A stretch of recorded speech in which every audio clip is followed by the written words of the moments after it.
Olá, esse é o canal Paz e Bem, esse é o Caminhos do Espiritismo, e nós estamos com o estudo do livro Céu e Inferno. Esse é o capítulo 11 da proibição de evocar os mortos, e nós com alegria recebemos Felipe Albani, que é nosso moderador no Sejus, para começarmos esse papo. Tudo bem, Felipe? Tudo bem, Carla. Então, bom dia, galera do canal Paz e Bem. Bom dia, galera do Sejus. Bom dia a todos que estão aqui, que nos acharam aqui na internet, que estão buscando alguma forma de repensar a própria espiritualidade, de repensar a própria maneira de ver as coisas, enfim.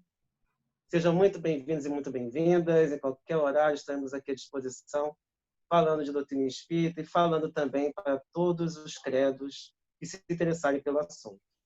Legal. Então vamos começar essa conversa. Eu vou, ao longo da exposição, eu vou colocar para vocês aqui o material que o Felipe mesmo preparou para a gente poder fazer esse bate-papo. Então tá aqui, ó, capítulo 11 da proibição de evocar os mortos. Como é que a gente começa esse bate-papo, Felipe?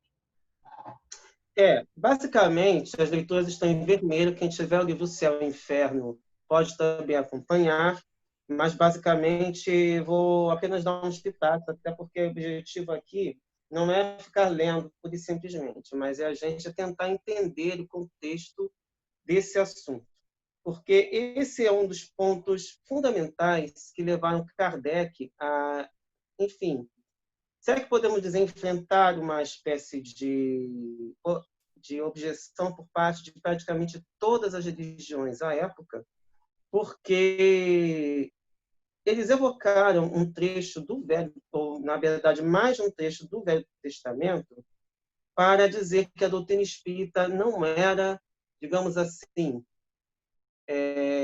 digna de respeito, porque envolveria uma proibição envolvendo lá no Velho Testamento.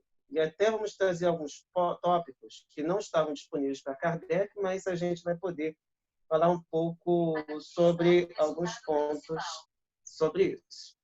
Então, ele começa já no primeiro tópico falando que o Evangelho não diz uma palavra sobre esse assunto e que o supremo argumento que é usado contra a nossa prática de conversar com os mortos, digamos assim, com os desencarnados, está em Moisés.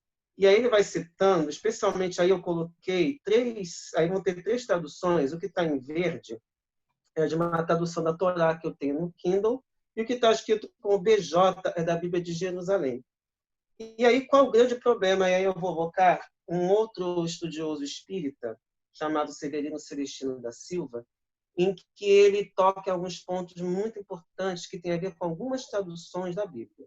Nós sabemos que não existem, digamos, originais, digamos, muito criteriosos. O Sérgio Aleixo já comentou, inclusive, que há mais de 30.000 originais por aí, exatamente porque cada um foi copiando de um jeito, e certamente com o Velho Testamento não iria ser diferente. Mas, no caso, nós temos aqui, eu coloquei pelo menos 3 traduções. Aqui está no Kardec, essa da Torá e essa da Bíblia de Jerusalém. O Severino já menciona no livro dele que outras traduções, que eu vou preferir não comentar, utilizam a palavra espíritas no Velho Testamento, sendo que o espiritismo é uma palavra do século XIX. E esses textos têm cerca de 3.000 anos antes da palavra espiritismo se tornar popular, e que se popularizou com o próprio Allan Kardec. E aí, qual é a grande questão? Por exemplo, nesse primeiro tópico que está em azul, está lá assim, no Levítico: não vale se encontrar os mágicos. Na Torá aparecem adivinhadores e encantadores. Na Bíblia de Jerusalém aparecem necromantes e adivinhos. Em nenhum momento aparece a palavra espírita. Então, esse é um ponto muito cuidadoso que eu acho que cada um de vocês tem que ter quando pegar a Bíblia de vocês, de quando ler o Levítico, quando ler o Deuteronômio, por exemplo. E, então, vocês têm que tomar cuidado, porque apareceu a palavra espírita. Quem traduziu a Bíblia dessa maneira tentou jogar como informação que não estava disponível à época. Então, toda essa, pelo menos esses três documentos que a gente está utilizando, que é o próprio Céu e o Inferno, e no caso mais comum, que é a Bíblia de Jerusalém, que foi feita por estudiosos franceses, eles já tomaram cuidado, inclusive, de usar a palavra necromante. E, indo logo para o tópico terceiro, quer falar alguma coisa, Carla, antes de prosseguirmos? Na verdade, eu estava olhando aqui, o Sérgio Aleixo, quando ele tem um livro, né, que se chama A Bíblia e as Origens Cristãs na Visão Espírita, que é um livro que está quase que esgotado, mas em algum momento nesse livro, eu vou colocar aqui para vocês, né, o que a gente pensa exatamente da Bíblia, porque isso é uma coisa que eles nos perguntam constantemente, né, e acho que o Sérgio consegue traduzir aqui bem. Espera aí, deixa eu ver se eu consigo achar isso, como mostrar para vocês. Este texto aqui, deixa eu ver Se se... quiser, eu vou lendo e depois você mostra, para a gente Ó, não não, acho ficar que eu muito tempo. consegui, tá vendo? Ó, então ele vai dizer assim: quanto à Bíblia, pode-se dizer que é uma verdadeira biblioteca resolvida, tem duas vezes, revolvida e resolvida pelos homens, coletânea de livros antiquíssimos, seus conteúdos apenas chegaram até nós por cópias de cópias refletindo longínquas tradições puramente orais. Depois de séculos é que assumiram formas escritas, contendo vários temas sob variantes diversas. A Bíblia trata-se de tudo o que se possa imaginar, desde o profano até o sagrado e vice-versa. Diante disso, qual seria o verdadeiro critério de segurança inabalável tão preconizado por um sem número de ortodoxias? Aqui no canal nós não somos ortodoxos, mas eu quis dar essa introdução e depois eu vou te passar a palavra de novo, porque assim, em muitos momentos nós vamos ver posturas que ainda hoje, questões da Bíblia que ainda hoje são usadas para justificar, por exemplo, o machismo. Então, é bom a gente ter esse olhar de um documento histórico, mas questionar, porque quando a gente vê algumas ministras aí que supostamente deveriam defender a mulher, mas falando exatamente ao contrário, se apoiando nos textos, né, sagrados, aqui nós estamos falando de espiritismo, mas é bom sempre a gente refutar isso, porque senão pode ser base, inclusive, para aumentar a violência contra as mulheres. Então, era isso que eu queria dizer. E vou voltar aqui com você, Felipe. Vamos lá. Tranquilo.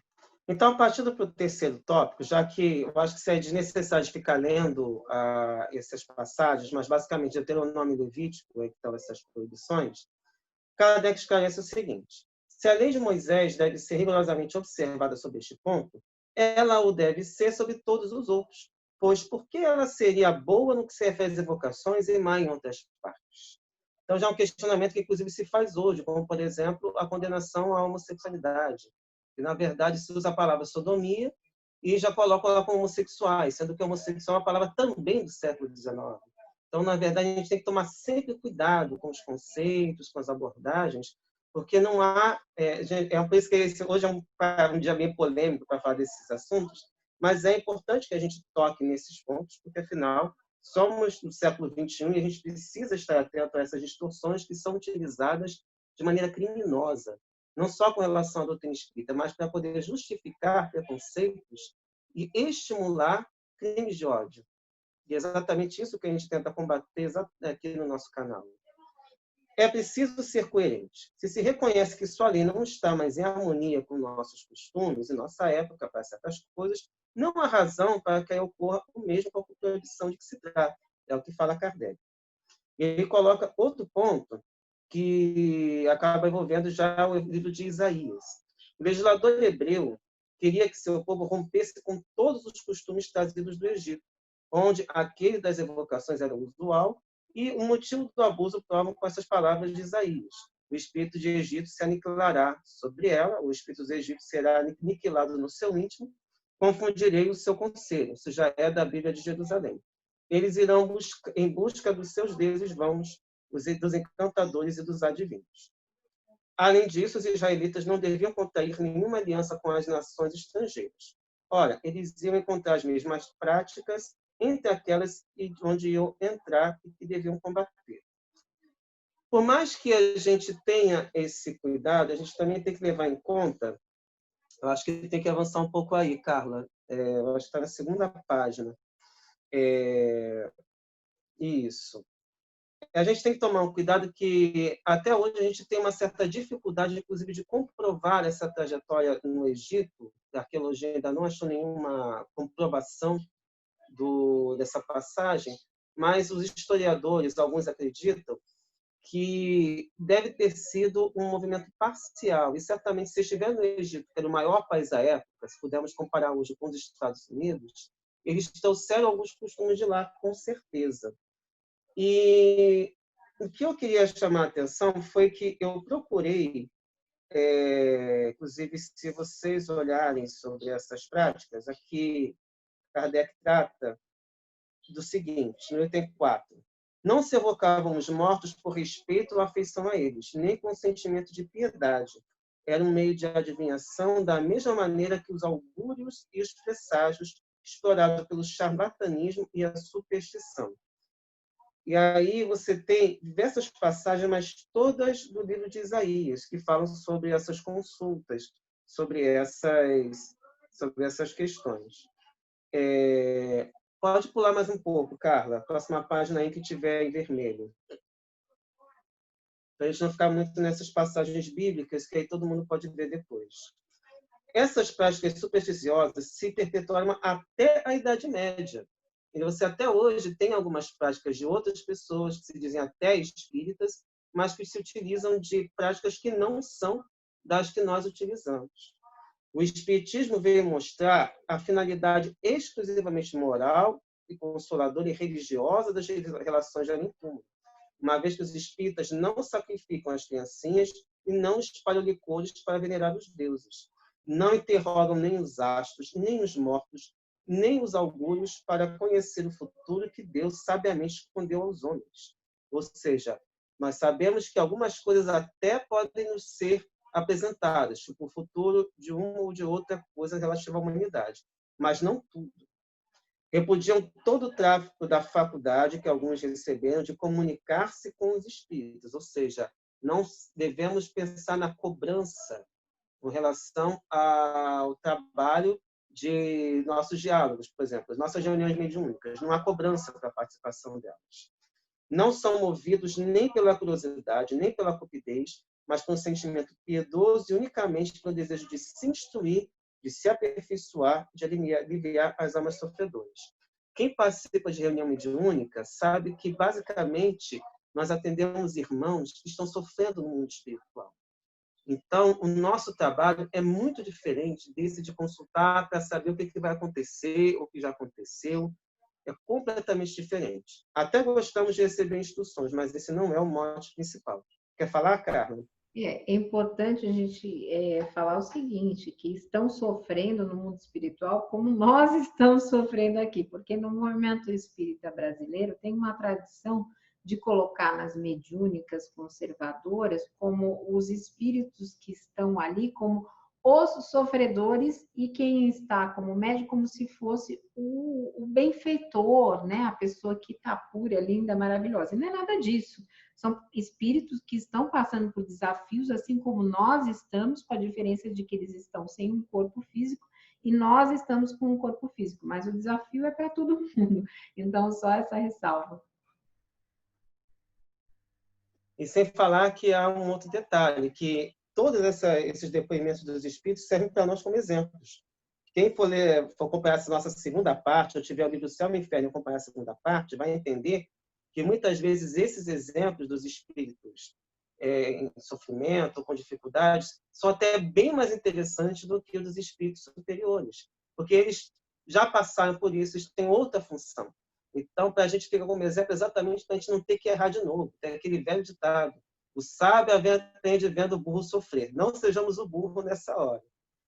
E aí, só para continuar na leitura, antes de a gente passar para outros tópicos, o Espiritismo condena precisamente o que motivava a proibição de Moisés.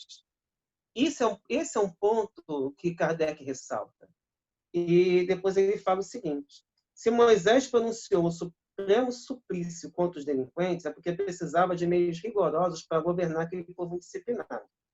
Na visão que chegou para a gente, Moisés estava num deserto. Você não tem... Ele vai falar exatamente o seguinte: assim, a pena de morte é prodigada em sua legislação. Não havia, de resto, grande escolha em meios de repressão. Não havia prisões, nem casas de correção no deserto. E o seu povo não é de natureza temer penas puramente disciplinares. Ele não podia graduar sua penalidade como se faz em nossos dias. Muita gente coloca um outro ponto que eu acho muito importante, a comparação com o Código de Hammurabi, que é muito anterior, inclusive, a Moisés. E, quando eu estou lendo aqui que Hammurabi viveu lá pelo ano 1772 a.C., e muita coisa provavelmente está também nesse documento do Velho Testamento, porque, afinal, os povos se conheciam, os conhecimentos iam de um lado e para o outro. Mas a grande questão que eu acho que deve ser colocada é sobre esse rigor. E no Código de Hammurabi, praticamente tudo se resolvia com morte, quando não tinha solução de troca. Por isso que há aquela questão de lei de talião, que na verdade seria talis qualis, tal qual, você praticou isso, recebe aquilo. Mas, a bem da verdade, quando não tinha jeito, era morte. Estavam no deserto, o pessoal continua. Até hoje, a gente tem gente que desobedece, mesmo sabendo que não pode, vide a quarentena, que tem gente saindo da rua e fazendo determinadas coisas. E muitas vezes a gente fica sem saber o que fazer. A gente precisa realmente, às vezes, de penas duras. Nós somos espíritos endurecidos ainda. Eu ia estar num ponto meio desviante aqui, mas quer falar alguma coisa, Carla, antes de prosseguirmos? Não, não, pode seguir. Obrigada. Tá. Porque aí fica uma curiosidade. Essa questão da adivinhação. Eu achei um artigo de um professor já desencarnado chamado Ciro Flammarion Cardoso, que falava sobre essa adivinhação no Antigo Egito, para a gente entender essa proibição do caso de Moisés. Está nessa parte verdinha, exatamente aí. A adivinhação está meio esquisita porque eu copiei e colei do documento, então não tive tempo de ajeitar a escrita. Mas, basicamente, o que ele fala? Que a adivinhação no Egito faraônico tinha por função adivinhar no futuro, mas, igualmente, pontos obscuros do passado e do presente. E você tinha como duas formas a interpretação dos sonhos e os oráculos divinos. Essas adivinhações tinham por função a do pensamento científico do mundo hoje, tomar o universo inteligível, ou seja, entendermos o universo, e a se permitir aos homens a ação sobre as realidades, para que eles pudessem dizer a respeito. Não houve, porém, uma sistematização lógica dos procedimentos procedimentos provavelmente de entendimento, àquela época com relação a esse livro do professor Jean Botelho. E, na verdade, tem uma citação, eu pulei essa citação e passei direto para outra parte. Os oráculos eram considerados manifestações diretas dos deuses, através de suas imagens de animais sagrados em que se encarnavam parcialmente, ou às vezes pela boca de seus sacerdotes, que aí já é uma coisa que se aproxima do que nós temos hoje na doutrina espírita. Mesmo assim, com muitas diferenças, já que não tinha essa sistematização. A documentação acerca da aurinomancia é relativamente escassa. As fontes mais numerosas que chegaram até nós tratam do outro aspecto básico da adivinhação no Antigo Egito, ou seja, dos oráculos divinos. Mas, em ambos os casos, os textos iluminam tanto as altas esferas do poder dos faraós quanto dos sacerdotes, quanto o cotidiano de pessoas humildes. Essas observações absolutamente se aplicam a todo o período que é documentação relativa ao segundo milênio antes de Cristo até o período greco-romano na história do Egito. Então, foi durante muito tempo que ocorreu essa prática. Aí, passando aí, para a gente também não tomar muito tempo. A forma mais frequente da consulta oracular consistia em interrogar a estátua divina quando passeava em sua barca sagrada, no próprio templo ou na rua. Levada aos ombros pelos sacerdotes, a barca oscilava num sentido ou no outro, avançando ou recuando, que queria dizer, respectivamente, sim ou não. Olha que coisa, assim, no mínimo, curiosa, se passarmos para o dia de hoje. Ao se tratar de casos mais complexos, a estátua podia escolher entre textos alternativos escritos em placas de madeira, fragmentos de pedra lisa ou de papiro, designando a resposta correta. Algumas fontes mencionam também vozes proféticas que se faziam ouvir à noite nos santuários. Por fim, o Deus podia exprimir através de um ser vivo, um sacerdote ou um animal sagrado, como os touros Apis e Menes. Os animais sagrados que podiam servir ao processo oracular eram chamados de relatores dos deuses. Isto quer dizer que o seu papel era de intermediário.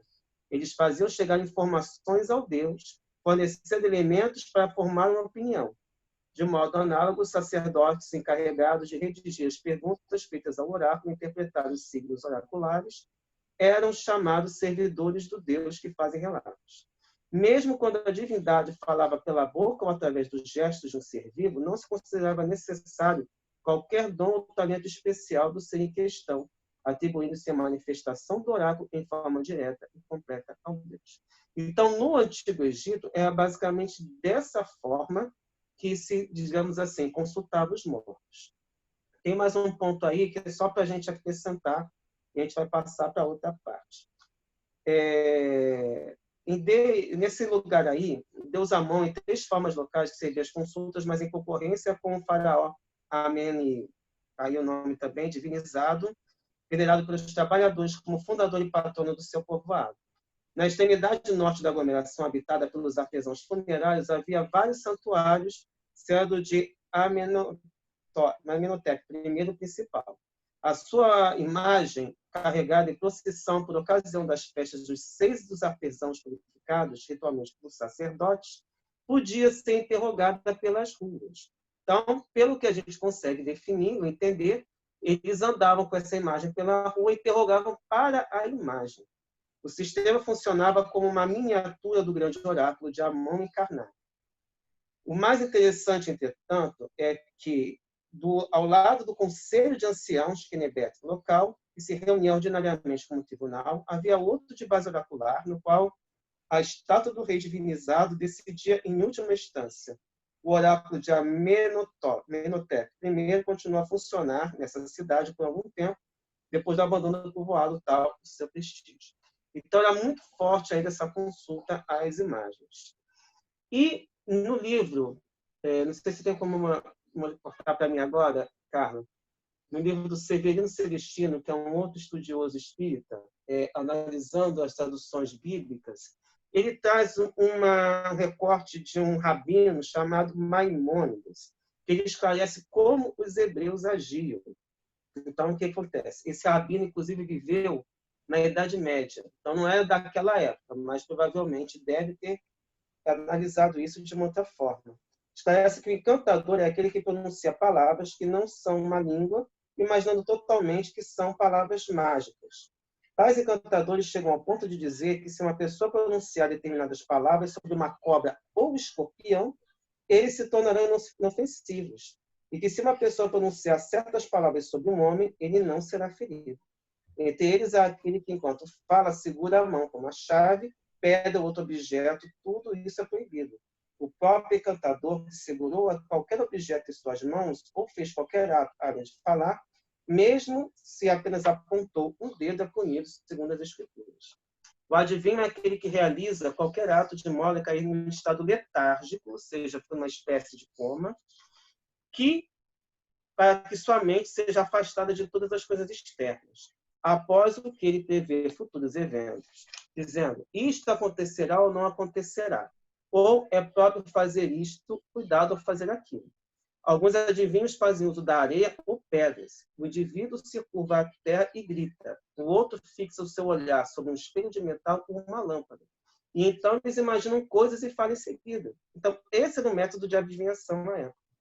Um outro carrega um bastão na mão, curva-se sobre ele, com ele golpeia o solo, até que a sua mente esteja em estado de abstração. Então, a gente tinha que levar uma pancadinha para ver se entrava num outro estado. Existe ainda um princípio de... Vamos fazer para outro aqui. Um outro que é muito delicado, que é a necromancia. Na necromancia, o praticante fica de pé, oferece uma certa espécie de incenso, segura em sua mão um ramo de mita e o balança. Ele pronuncia suavemente certas palavras conhecidas dos praticantes dessa arte, até que a pessoa que o consulta pensa que alguém está conversando com o necromante, respondendo suas perguntas em palavras que soam como se viesse debaixo do chão em tons excessivamente baixos, quase inaudíveis ao ouvido e apenas apreendidos pela mente. O necromante também costuma tomar o crânio de um homem morto, queimar incenso em seu nome e usar a arte de adivinhação, até que surja o rumor de uma voz excessivamente baixa, vindo de sob as axilas do necromante. Olha que loucura! Axilas do necromante e que responde a eles. Então, aqui nós passamos com relação a diversas passagens mostrando que, inclusive, tem um outro caso.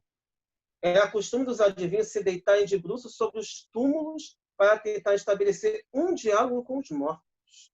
Acreditava com isso ser possível o diálogo. O Maimônides acrescenta ainda que ele jejuava e depois passava a noite em um cemitério, a fim de que um morto lhe aparecesse em sonho e comunicasse sobre assuntos que ele desejasse perguntar. Outros vestiam mantos especiais, pronunciavam certas palavras, ofereciam um incenso especial e dormiam sozinhos no cemitério, a fim de que uma pessoa morta lhes aparecesse em sonho e conversasse com eles. Então, realmente, essa era a forma de se conversar com os mortos. Quer falar, Carla? Nós temos no canal Paz Bem o programa Mulheres e Mitos, né? Onde a gente a Fernanda Carlos Borges traz vários mitos, né? Inclusive mitos ancestrais, o mito do cristianismo, para ver como tudo foi evoluindo numa sociedade patriarcal para considerar a mulher como culpada de todas as coisas que acontecem. Então, aí, nesses relatos que você está vendo, ainda tem a figura do masculino, né, exercendo esse poder de comunicação com os mortos. Acontece que, em determinado momento, isso vira contra a mulher, que aí, na Idade Média, eles começam a acusar as mulheres de bruxa. E, na verdade, não tem nada de bruxaria, né? A própria Joana d'Arc passou por tudo que passou, foi acusada de bruxa, quando, na verdade, era um exercício da mediunidade que acontecia, só que ainda não se tinha o entendimento. Daí a importância de Allan Kardec, né, ao organizar tudo isso dentro do espiritismo, e que até então era dito que era bruxaria e precisava de vários rituais para alguma coisa que acontece de forma natural hoje em dia. Tranquilo. Aí pode até postar de novo, tá? Vou tentar agora ser breve, já por conta do nosso tempo, mas também eu ia falar, já no item 5º, que temos o seguinte. É só para lembrar que há duas partes distintas da lei de Moisés, de acordo com o que a gente consegue analisar. A lei de Deus propriamente dita, promulgada no Sinai, e a lei civil ou disciplinar, apropriada aos costumes ao caráter do povo. Uma é invariável, a outra se modifica de acordo com os tempos. Então, isso é por que nós estamos trazendo isso? Porque, como nós vimos, boa parte do que foi falado não está nessa lei divina, não está no Decálogo, não está nos 10 mandamentos.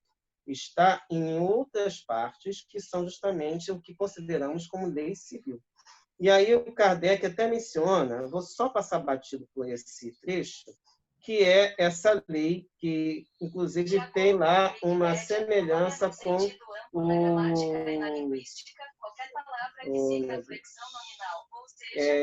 que é o Código de Hammurabi, no qual a gente verifica que há muitas semelhanças com a lei de Moisés. E aí nós temos esse caso aí. Se o boi ferir com seu chifre um homem ou uma mulher e eles morrerem por isto, o boi será lapidado e não se comerá sua carne, mas o dono do boi será julgado inocente. E a gente nota que também temos essa mesma lei no Código de Hammurabi, que é no item 250, parágrafo 250. Depois, se quem quiser, pode dar uma olhada nisso também. Aí, partindo para o item 6. Todas as leis de Moisés são editadas em nome de Deus, assim como do Sinai. Se todas são julgadas de fonte divina, por que os mandamentos se limitam ao... Aí estava aí a lei do Hammurabi, Código de Hammurabi. Por que os mandamentos se limitam ao decálogo? E aí o Kardec já esclarece lá na metade desse item 6. Todos os legisladores antigos, para dar mais autoridade às suas leis, disseram que elas provinham de uma divindade. Porque, afinal, você estava lidando com pessoas que não aceitavam nenhuma outra autoridade, senão apenas com autoridades divinas, ou que fossem divinizadas. E aí, por que esse questionamento de Kardec com relação às religiões cristãs? Jesus tocou na lei do Sinai? De modo nenhum. Ele a sanciona. E toda a sua doutrina moral não é senão o desenvolvimento dessa lei, que são os 10 mandamentos. Olha, ele não fala em nenhum lugar da proibição de invocar os mortos, tanto que é por isso que ele colocou a questão do Evangelho. Era, porém, uma questão bastante grave, para que ele a tivesse omitido em suas instruções, enquanto tratou de outras mais secundárias. Em resumo, trata-se de saber se a igreja, na época, põe a lei mosaica acima da lei evangélica. Dita de outro modo, se ela é mais judia do que cristã. Então, esse é o raciocínio que Kardec coloca à época. E ele fala também que deve-se mesmo observar que de todas as religiões, aquelas que menos fez oposição ao espiritismo é a judia, e que ela não invocou contra as relações com os mortos a lei de Moisés, sobre a qual se apoiam as seitas cristãs. E ele ainda coloca uma outra contradição. Se Moisés proibiu os espíritos de evocar os espíritos dos mortos, é, portanto, porque esses espíritos podem vir, de outro modo, sua proibição seria inútil. Ou seja, nós podemos até evitar de evocá-los, mas eles vêm até nós sem que a gente o peça. Quer falar, Carla? Não, eu estou sorrindo porque é isso mesmo, né? Eles vêm até nós, mesmo que a gente não queira, a gente tem que falar. E tem essa comunicação fluindo o tempo inteiro entre o mundo visível e invisível, né? Muitas vezes imperceptível. Na própria mediúnica do Sejus que a gente faz, algumas pessoas diziam assim, não, eu não sou médium. Agora elas começaram a falar espontaneamente. Aí quando elas terminam, a gente pergunta, mas foi você que falou isso? Não, acho que não foi. Justamente isso, sai naturalmente. Uma outra coisa que é interessante comentar, já no item 10, está lá assim, e outra objeção seria que a evocação seria uma falta de respeito com os mortos, cuja cinza não se deve perturbar. E aí, o que Kardec coloca? Quando a evocação é feita religiosamente com recolhimento, quando os espíritos são chamados não por curiosidade, mas do sentimento de afeição e de simpatia, e com o desejo sincero de se instruir e de se tornar melhor, não vemos o que haveria de mais desrespeitoso em chamar as pessoas após sua morte, do que enquanto vivas. Mas há outra resposta peremptória a essa objeção, é que os espíritos vêm livremente e não por coerção, ou seja, ninguém obriga os espíritos a vir até nós. Eles mesmos vêm espontaneamente, sem ser chamados. Eles testemunham sua satisfação de se comunicar com os homens e se queixam com frequência do esquecimento em que, por vezes, são deixados. Ou seja, se nós esquecemos deles, isso sim é que é ruim. Então, é bom lembrar deles com carinho de preferência. Já o item 12. Aí aqui já coloca sobre essas questões das visões que nós já tratamos em outros momentos. Se as almas que estão na beatitude não podem deixar sua morada afortunada para vir em socorro dos mortais, por que a igreja invoca a assistência dos santos, que devem gozar da maior soma possível de beatitude? Por que diz a ela, aos fiéis, para invocá-los nas doenças, nas aflições e para se preservar dos flagelos? Porque, segundo ela, os santos, a própria Virgem, vem mostrar seus homens e fazer milagres. Estranho é ver aqueles cujas crenças repousam sobre a existência e seu futuro se encarnem e saem quanto os meios de provar que ele existe e se esforçarem para demonstrar que isso é impossível. Pareceria natural, ao contrário, que aqueles que têm mais interesse na sua existência devessem acolher com alegria e, como um benefício da providência, os meios de confundir os negadores por provas irrefutáveis, vistos que são os negadores da religião. Essa, digamos, bronca de Kardec é porque até hoje nós temos uma dificuldade com outras religiões de aceitar as provas que trazemos das comunicações dos espíritos. E são justamente os religiosos os que mais combatem. E o que Kardec esperava, inclusive adora colocar isso nesse livro que a gente estava estudando, né, Espiritismo e Religiões, que ele esperava que as outras religiões entendessem que o espiritismo comprovava a existência da vida após a morte. E foi justamente o contrário que aconteceu, porque, na verdade, muitas vezes o que se quer é se manter um determinado padrão de prática e não simplesmente ter comprovações científicas de que realmente existe vida após a morte. Quer falar, Carla? Esse livro que nós estamos estudando, o estudo, para quem quiser acompanhar, está no canal do Sejus, se chama Espiritismo e Religiões, de André Pereira, prefaciado por Dora Encontro, editora Ecumênios. Acompanhe os estudos de lá, porque lá nós dizemos o seguinte, que podemos ser tranquilamente judeus e espíritas, católicos e espíritas, enfim, podemos ter várias manifestações religiosas e o espiritismo apoiando tudo isso, por ser, não por uma razão de superioridade, mas sim porque é uma filosofia. Então, a filosofia é aberta a toda essa interação. Só esse parênteses. Vamos lá, Felipe, para a gente terminar aqui, acho que a gente já estourou o tempo. Tá dentro, são 84 minutos, daria até tempo para falar. Mas os outros pontos, que eu prefiro até a gente, de repente, dar para a gente encerrar por aqui, seriam outros esclarecimentos que Kardec traz, mas sempre mostrando que o Espiritismo não veio destruir nenhuma religião, não veio destruir nenhuma crença. Ele veio comprovar que existe o mundo espiritual, que ninguém morre, que somos imortais. E que, se de repente o que eles falam para nós não é aquilo que as outras religiões falam, isso não significa que ninguém esteja errado, mas que, de repente, as interpretações pudessem, de repente, ser até ajustadas, mas que, a bem da verdade, ele jamais quis, com isso, que as religiões simplesmente deixassem de lado suas crenças e se tornasse tudo uma coisa só. Não é isso. Cada um entende do seu jeito, cada um vibra com o seu jeito, e aos poucos vamos nos unindo pela fraternidade, porque afinal somos todos imortais e, de acordo com a crença que a gente consegue entender, também somos todos irmãos. Se a gente não conseguir resolver agora, em algum outro momento no futuro nós conseguiremos resolver. Mas para isso precisamos estar de braços e corações abertos para entendermos uns aos outros. Então, acho que é isso que a gente poderia dizer hoje, tá, cara? Legal. Então, lembrando, se você gostou, curta, compartilhe, nos siga nas redes sociais, nós somos o Sejus. E se você quiser estudar conosco via WhatsApp, com a moderação do Felipe, venha, mande o seu número em privado nas redes sociais que nós te adicionaremos lá. Um beijo grande, Felipe. Beijo, Carla. Beijo, galera. Fique sempre à vontade para vir aqui conversar conosco. Um beijo enorme. Beijo e fiquem bem. Paz e bem.